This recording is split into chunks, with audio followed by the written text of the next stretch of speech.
Uma questãozinha aqui de geometria analítica. Vamos lá. Mostre que dados dois pontos distintos do plano, os pontos A e B, a mediatriz de AB, definida como os pontos P do plano, cuja distância de A até esse ponto e a distância de B até esse ponto é a reta que contém o ponto médio de A e B, que eu estou chamando de M, e ela é ortogonal ao vetor AB, ou seja, essa reta ela é perpendicular a esta outra reta. Ok. Seja o vetor AB com uma diferença das extremidades, BA, onde eu estou chamando B como XB, YB, e A de XA, YA. Então, esse vetor, definido como a diferença das suas extremidades, fica sendo a diferença das suas abscissas, como sendo a sua nova abscissa, e a diferença das ordenadas, como sendo a sua nova ordenada. Esse vetor, então, ele é o vetor diretor da reta que passa por A e B, desta reta aqui.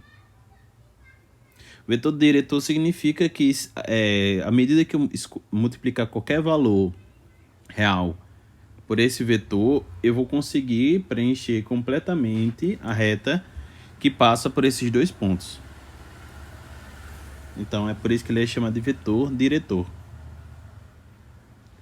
O ponto médio de A e B é o M, definido como a média aritmética das abscissas para a sua abscissa e a média aritmética das suas ordenadas para a ordenada.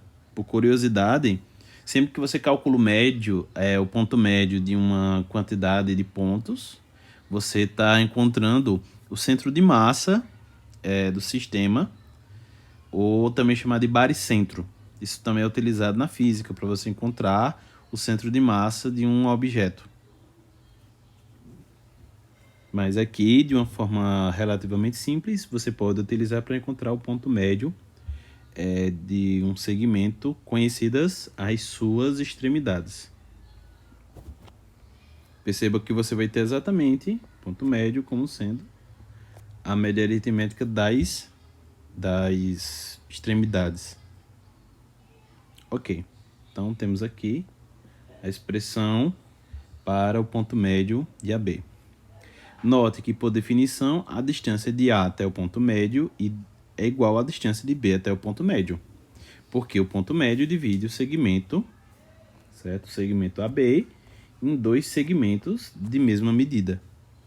É por isso que ele é um ponto médio. Seja P um ponto do plano, o vetor PM ele é dado por PM, certo? Um vetor diretor de Pn menos x e ym menos y. Vou acrescentar aqui apenas porque foi utilizado e eu não anotei, aqui x de P e y de P, porque isso vai ser utilizado na expressão abaixo e vou colocar aqui para ficar correspondente. Mas lembrando, esse ponto ele é tecnicamente um ponto livre que vai percorrer todos os pontos que são equidistantes. Esse ponto, por exemplo, ele é equidistante A e AB, então ele vai pertencer a essa diretriz. Esse ponto a essa mediatriz, perdão. Ele é equidistante a AB, então ele pertence à mediatriz, e assim para todos os pontos do plano, como lugar geométrico dos pontos que são equidistantes aos extremos do segmento AB. Em particular, o ponto médio, porque ele é equidistante aos pontos A e B. Certo, então, PM ele corresponde a diferença, lembrando, o vetor diretor corresponde à diferença entre as abscissas do ponto x do ponto médio pelo x de P, a diferença das abscissas, e por ordenada a diferença das ordenadas. Mas lembrando que o x do ponto médio corresponde à média aritmética dos A e B. Então aqui ficamos com essa expressão, né? Diferença, a média aritmética das abscissas menos x de P. E por ordenada, a média aritmética da ordenada, como o y do ponto médio, menos y do ponto P. Então, essa expressão aqui que nós vamos utilizar como vetor diretor da reta mediatriz. PM, certo? À medida que a gente multiplica esse vetor diretor por qualquer número real, a gente consegue obter toda a reta mediatriz. Ok. O produto interno, uma coisa que a gente precisa manter em mente é que o produto interno de dois vetores ortogonais, ele é nulo. Isso é uma coisa que vai permitir que eu consiga obter a minha informação de que esses dois vetores, eles são de fato perpendiculares. É que o seu produto interno é nulo. Mas o que é que eu tenho? Que a distância do ponto A até o ponto P e a distância de B até o ponto P, ela é igual. Porque é a única definição que eu tenho. Tudo que foi informado é que o lugar, a mediatriz, ele é os pontos do plano equidistante a esses dois pontos. Ok.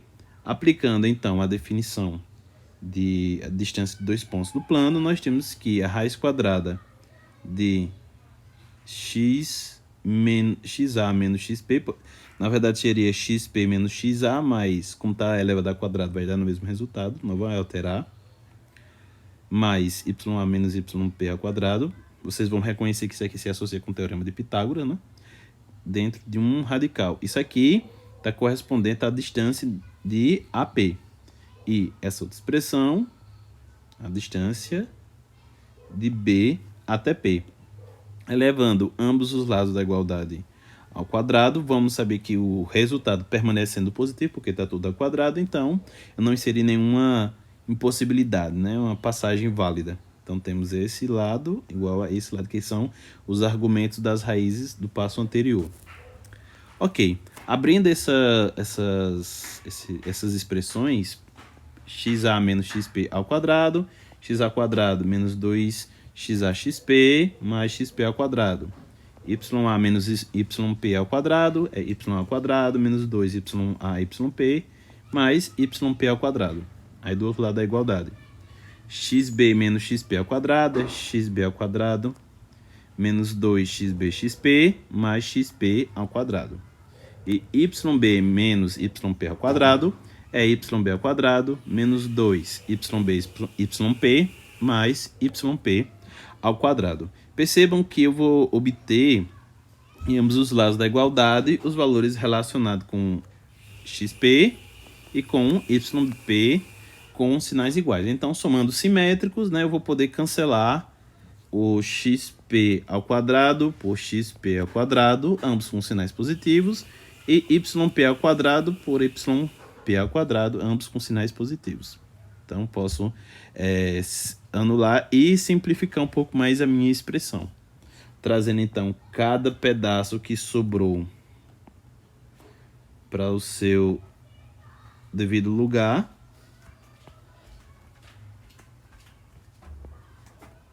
Aqui, o que é que eu faço nessa etapa? Divido ambos os lados da igualdade por 2. Com isso, o que é que eu vou poder fazer? Simplifico isso e vou deixar as expressões quadradas ainda sobre 2. Simplifico aqui e vou deixar as expressões quadradas ainda sobre 2. E o resto eu vou deixar dentro desse parênteses aqui, porque qual vai ser meu objetivo? Simplificar esse x de P, primeiro colocar todo mundo, que eu estava indicando aqui em azul, subtrair, né, todo mundo para um único membro, e depois colocar o x de p em evidência e o y de p em evidência. Ok, então veja, eu estou trazendo todo mundo do primeiro membro para o segundo membro, certo? Então, xb ao quadrado menos xa ao quadrado, todo mundo sobre 2. Está aqui. Temos yb ao quadrado dividido por 2, ya ao quadrado sobre 2, temos yb ao quadrado menos ya ao quadrado dividido por 2, está aqui. Nós vamos ter quando esses valores daqui forem para o primeiro membro, esse sinal ele vai ser invertido, né? Que eu estou somando o simétrico, então ele vai ser invertido. Então eu vou poder colocar o x de p em evidência. Esse x de a vai estar positivo, porque vai ser invertido, menos x de b. Então tenho aqui o x de p e aqui x de a menos x de b, porque esse x de a aqui estava negativo, mas eu somei o simétrico, que eu levei para o outro lado trocando sinal, então fica esse valor aqui. E a mesma lógica quando eu colocar o x de p em evidência, o x de a, o y de a, perdão, o y de a, quando ele vier para o segundo membro, ele vai estar com sinal positivo, e o y de b vai estar com sinal negativo, certo? Perceba que como levei todo mundo de um membro para o outro, não sobrou ninguém nesse membro. Então, igualando a zero. Qual é a ideia? Eu quero mostrar primeiro que isso daqui ele corresponde ao produto de dois vetores cujo o cartesiano deles é zero. Apenas por questão de organização, para ele encaixar com a expressão, o que eu vou fazer? Eu vou associar tudo em relação a x dentro desse primeiro colchetes e tudo em relação a y dentro desse segundo colchetes. Apenas um passo de organização. Qual o meu próximo passo? Eu vou interpretar esse meu primeiro colchetes aqui como sendo o produto de xb menos xa por essa expressão aqui. Perceba que se eu fizer a distribuição, aqui eu tenho um xb menos xa, se eu multiplicar por esse camarada, eu vou ter exatamente essa diferença de quadrado sobre 2. E xb menos xa vezes x do ponto, eu vou ter o x do ponto aqui. Eu vou ter o xb vai ficar negativo, ele está aqui, e o xa vai ficar positivo, está aqui. A mesma lógica para o y do vértice, para o y do ponto, perdão, certo? Se eu multiplicar esse camarada por esse, vou obter a diferença dos quadrados, todo mundo aqui sobre 2, bonitinho. Quando eu fizer a multiplicação desse camarada por esse, o y do ponto vai permanecer em evidência, o yb com esse sinal vai estar negativo, e o ya com esse sinal vai estar positivo, certo? Então, só uma reescrita. A ideia é que eu vou interpretar essa soma com esses produtos como um produto cartesiano. O que é que eu vou dizer então? Que esse camarada corresponde à abscissa e esse camarada corresponde à ordenada do meu primeiro vetor. E esse camarada corresponde à abscissa e esse camarada corresponde à ordenada do meu segundo vetor. E com isso, eu vou ter o produto cartesiano deste primeiro vetor, que vai ser o AB, o vetor diretor AB, por este segundo vetor, que é o vetor diretor PM. Com isso, eu vou garantir que os vetores diretores AB e PM, o seu produto escalar é zero, e com isso eu posso garantir que eles são ortogonais, certo? AB e PM. Se os vetores diretores eles são ortogonais, eu posso garantir que as retas descendentes ou decorrentes desses vetores diretores, elas também são perpendiculares entre si. Isso conclui o problema.